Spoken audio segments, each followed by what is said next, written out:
You see, there is a very interesting topic I want to share with you guys, and I need you guys to pay absolute attention. Now, when I was in the university, I read political science. That was my course, that was my discipline.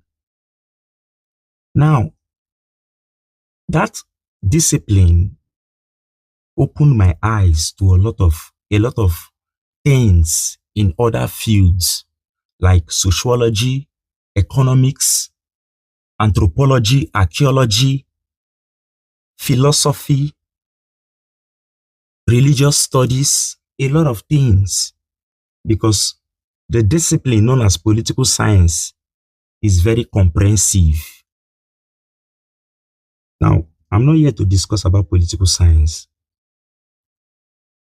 I told you that this discipline made me to come to realization with a lot of other discipline.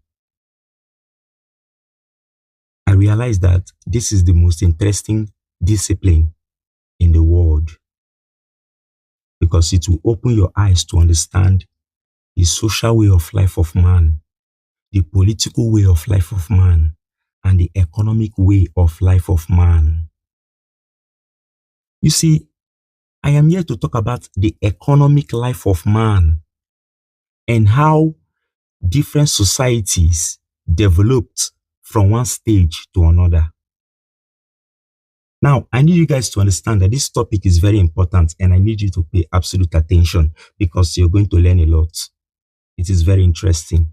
In fact, whether you studied medicine, psychology, philosophy, chemistry, biochemistry, whatever you studied in the university, you need to understand the development or the origin of how society developed from one stage to another and what stage we are today. This is an intellectual discourse. Therefore, if you're not interested to acquire knowledge, skip the video. It is not compulsory. Okay. Now, I need you to understand something, that the first society humanity found itself was the communal society, that is primitive communism or communalism. This was the first society of man. It was a classless society. When everybody go out to farm, no matter the quantity that you produce, everybody share everything equally. And this society was an egalitarian society, a society of equality, unity, and peace. Because where there is unity, there is peace. That is the society. Now, before I go to the next society, I need you guys to understand something. That man is shaped by his material condition.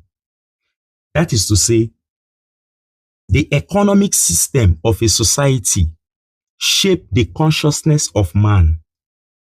I will break it down again. That is the mode of production.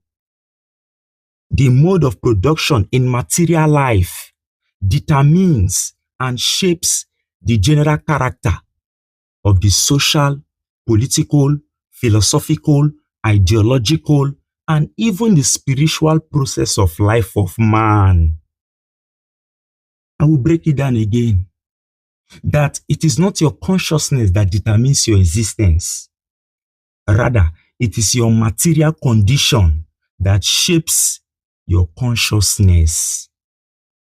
So, everything I just said here simply means economic determinism, where the economic factors determines every other things in a society. In other words, the society or every society is made up of two structures: the superstructure and the substructure. The substructure is the economic base of a society, the economic structure of a society, while the superstructure comprises of the government, philosophy, ideology, religion. So the economic factor shapes and determines the superstructure. That is, the substructure determines the superstructure.